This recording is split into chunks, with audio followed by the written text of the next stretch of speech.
मेरा नाम डॉक्टर सीमा सिंह है। मैं एक कैंसर सर्जन हूँ। मॉडर्न मेडिसिन की प्रैक्टिस करती हूँ। कई बार पेशेंट्स और उनके अटेंडेंट्स हमारी ओपीडी में आते हैं और उनके मन में ये कॉमन कंसर्न और क्वेश्चन होता है कि उनको ये बीमारी क्यों हो गई।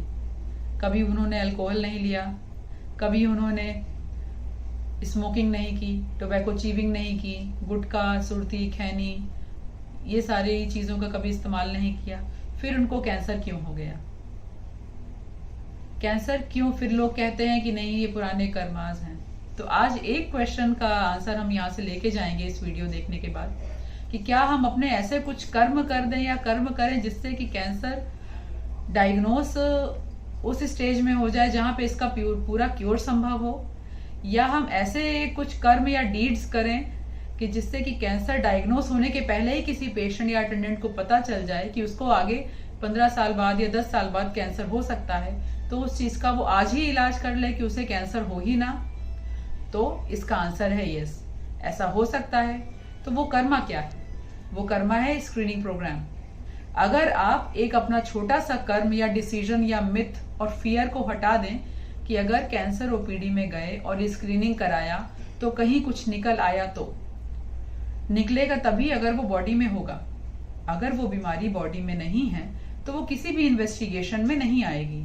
फिर चाहे वो मेमोग्राम हो, या सर्वाइकल कैंसर स्क्रीनिंग करने के लिए किया गया पैप स्मीयर हो, कोलन कैंसर की स्क्रीनिंग करने के लिए किया गया कोलोनोस्कोपी हो, या स्टमक कैंसर की स्क्रीनिंग करने के लिए किया हुआ अपर जीआई एंडोस्कोपी हो, पेट सीटी हो, सीटी स्कैन हो, एमआरआई हो, अल्ट्रासाउंड हो, अल्ट्रासोनो मेमोग्राम हो, इन सब चीजों की जांचों में तभी कोई बीमारी आएगी अगर वो वास्तव में आपके बॉडी में है।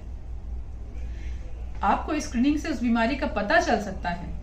मेजॉरिटी ऑफ द केसेस में, up to 99% of the cases में स्क्रीनिंग प्रोग्राम से डिटेक्ट हुए कैंसर्स या तो वो स्टेज 0 में होते हैं, जिसे हम कैंसर होने की एक पहले की स्टेज कहते हैं, या वो स्टेज 1 में होते हैं। इन दोनों ही तरीके की स्टेजेस में क्योर पूरी तरीके से पॉसिबल है। हम वहां पे उसको कैंसर ना लेबल करके प्री कैंसरस बोलते हैं। मतलब एक ऐसी कंडीशन जिसको अगर हम ट्रीट कर दें तरीके से तो आगे उस पेशेंट को उस ऑर्गन संबंधी कैंसर नहीं होते।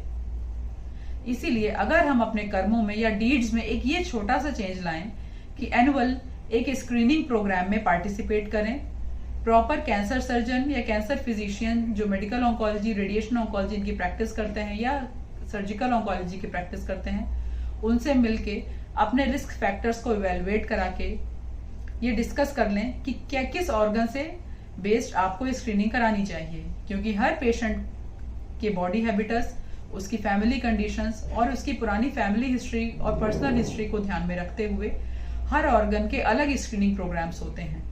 आपका ये छोटा सा स्टेप आपकी फ्यूचर लाइफ को चेंज कर सकता है। आज ही स्क्रीनिंग कैंसर प्रोग्राम्स में पार्टिसिपेट करिए, एनुअल स्क्रीनिंग कराइए और कैंसर फ्री रहिए। Thank you very much.